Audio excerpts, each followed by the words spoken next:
So, in the previous episode of Truly Bedrock, I ran you guys through my plans for my base for this season. And in today's episode, we are continuing on that exact same line of thinking. I need some materials in order to start my base project, so I am over here at Jesse B's because I have a bit of a delivery to make. As you may recall, in the last episode, we created a squid farm, and I have been AFKing quite a bit in order to collect up a ton of ink sacs. So, I'm leaving them over here with Jessie B for her to craft us up some dark prismarine. So, just leaving this over here at Jessie B's farm, and yeah, we'll come back and meet up with her later. And watching that clip back, I sounded very depressed at the end of the clip. I'm not depressed, I'm just tired today. It's gonna be an interesting episode, to be honest with you. And that is because on the day that I'm recording this, it is Truly Bedrock stream day, and I had to be up very early this morning in order to stream, and I'm still tired. But we did get a lot accomplished in this. This is a gigantic super smelter. And if I must say, this area is looking hot. Get it? Because it's furnaces and smelting, and I thought it was funny. So this super smelter is going to allow us to smelt items a ton more quickly so that we can begin our palace build. Because you'll recall from the last episode, we need a ton of smooth sandstone in order to actually build this thing. So I've been slowly smelting all of our sandstone by putting them into this minecart chest up top, and then putting fuel into this bottom minecart chest, and then just sending them on their way. All of the furnaces fill up, and then all of the output items come right here into this chest. As you can see, we already have a ton of smooth sandstone there, a ton there, and then we also have a few shulker boxes somewhere around here with more smooth sandstone. Of course, now that I'm telling you guys, there we go, there's a smooth sandstone. Oh man, I was almost a liar. I knew that I had one though. I knew that I had at least one. But now that we have this thing going, it is going to save us a ton of time creating the smooth sandstone, because I can literally load up entire chests at once, leave it here for a little while, come back, and we'll have a ton of smooth sandstone ready for us to use for our build. So really, we can almost begin construction. And I say almost because we still need to meet up with Jessie. Jessie! Beep. Never gets old. Nope, never gets old. How are you doing, Jessie? Oh, I forgot. Did I bring... Oh, I brought an inner chest. We're good. We're fine. Crisis averted. That's okay. I had one if you didn't. Okay, perfect. Because we had a deal. We had a deal for 40 diamonds for all of the prismarine that I needed for my build. So... Yes. Well, yeah, we're going to be unloading shulkers here for a while, aren't we? Well, I mean, no, you can keep all said shulkers. That's, like, grandfathered into the price. Okay, all right, perfect. And then there's regular prismarine and more dark prismarine. And perfect. Perfectly done. Amazing. And, all right. Hey, stay back. Back. I'm about to fight people off. Go away. Baquito. I'm learning my Spanish. I've been working in the restaurant a lot. Yeah, Baquito. Pretty sure that's how that works. I think that is. I think that's legitimately the term. Yeah. Oh, wait. All right, let me load these up before anybody else gets any big ideas. There we go. Oh, hi there. Hi there, Mr. Enderbutt. You don't get to take my shulkers either. Go away. Perfect. I like that in here it slows them down for like the half slabs. Like they walk so slow, so they chase after you like 1 millisecond at a time. They do? I didn't even know that. Yeah. Huh. Interesting. All right. Well, that will do. That is prismarine bricks. That is dark prismarine. And I think that's everything that I need. I saw on the Twitters, I saw the preview of your build, and I am so excited. It's going to be a good one. It's going to be a good one. I haven't shown it on camera in video yet. I've been holding off because I know a lot of people don't like spoilers. So, like, they can go and check it out on the Twitter, the Instagram, stuff like that. But I'm not showing it in video until the palace is done. So yeah, I I cannot wait, guys. Seriously, if you don't mind spoilers, go to his Twitter, go to his Instagram, because seriously, so cool. I'm excited. It's going to be a good build. And that's just the palace. We haven't even done the floating island and all the other amazingness. It's going to be a fun build. It's going to be a great season. I think so too. All right. Well, thanks, Jesse. Bye-bye. Bye. But now that we are done doing that trade with Jesse B, I now need to head to the shopping district in order to grab myself some fuel so I can continue smelting up all of the sandstone. And for fuel, I'm actually going to be using scaffolding because in Bedrock Edition, scaffolding is actually really, really good as a fuel source. You can smelt 6 items per 1 scaffolding, which is insanely good to load up a system with. Now, I believe this is Foxy and Slack's shop, and right now they have a special offer, 2 stacks for 1 diamond, or 1 choker for 2 diamond blocks. I feel like this is actually going to be more expensive though, because you have to buy the shulker box as well.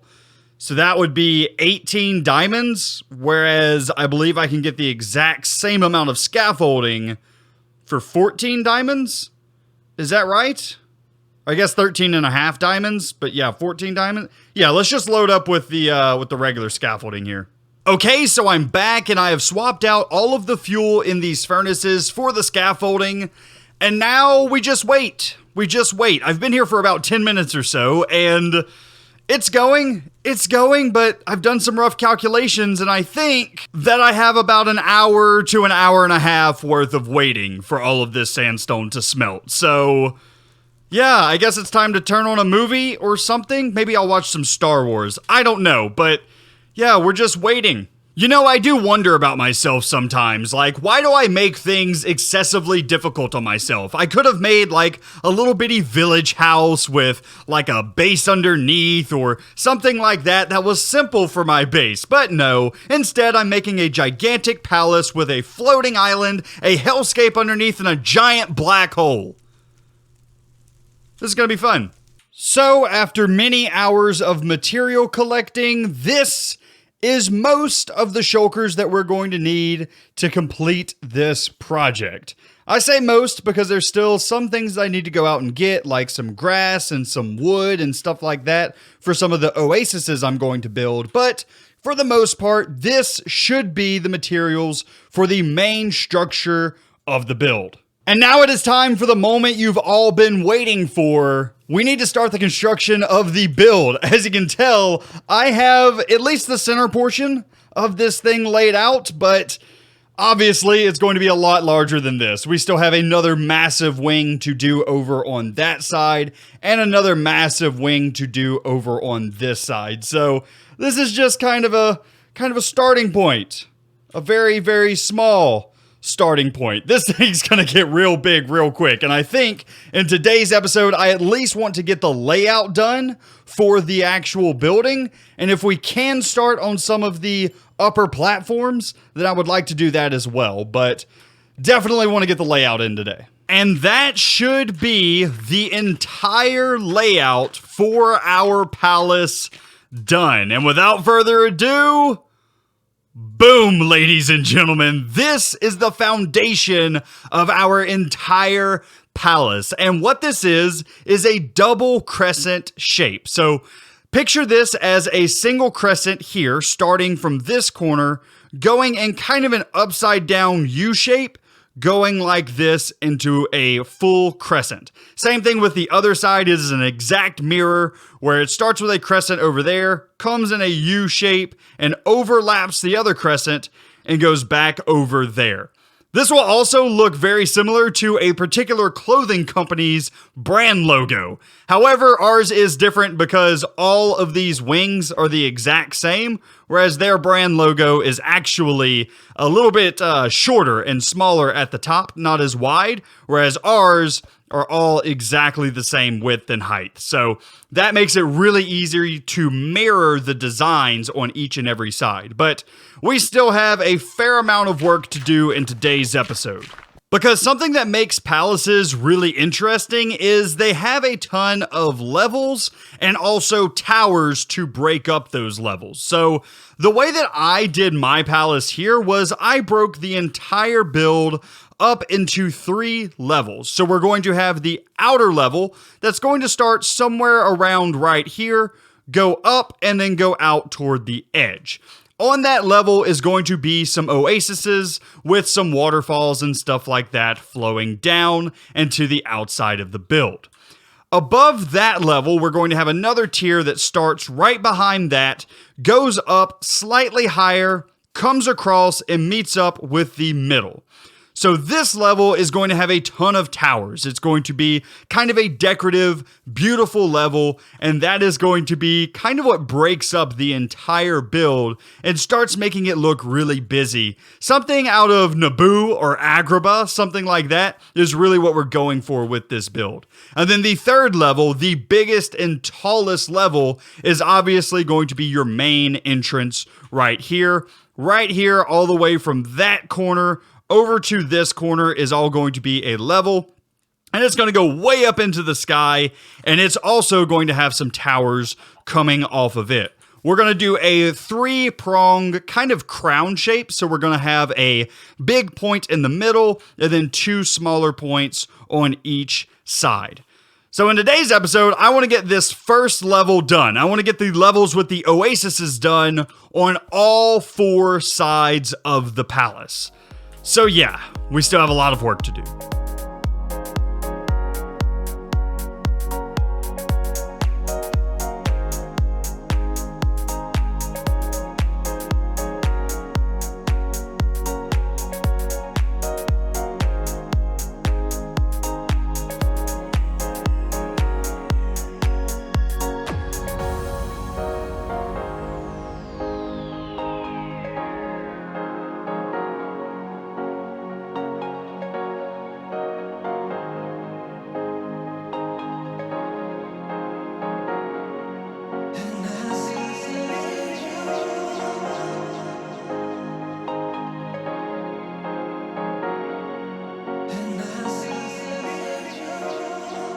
And there we go. There we go. That is the very first platforms, the very first tiers of this tower done. Now, there is still some detailing that I need to do for these sections. I need to rough up the outside by tearing out some of these blocks and adding in some terracotta around here just to give it more of a ruined look. And then I also need to do the sides over here for the entranceways, but overall, the tops of this thing, which is where most of the detailing and stuff happens, is now done. And we have these nice little oases on each of the 4 corners of this build. And I have to say, it came out really well. It took me a lot longer to do this than I thought it would, but it came out really well. It did. But this is going to be one of those projects that spans over a few episodes because this thing is just way too big for me to get it all done in a single episode. So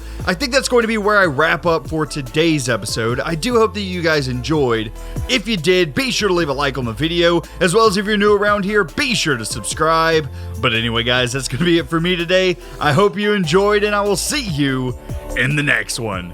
You guys have a great day. Oh man, I also need to get some lighting around here. This is getting ridiculous. All of these pockets just hoard mobs on the inside. I should just get like some shroom lights or something like that to throw around for the time being.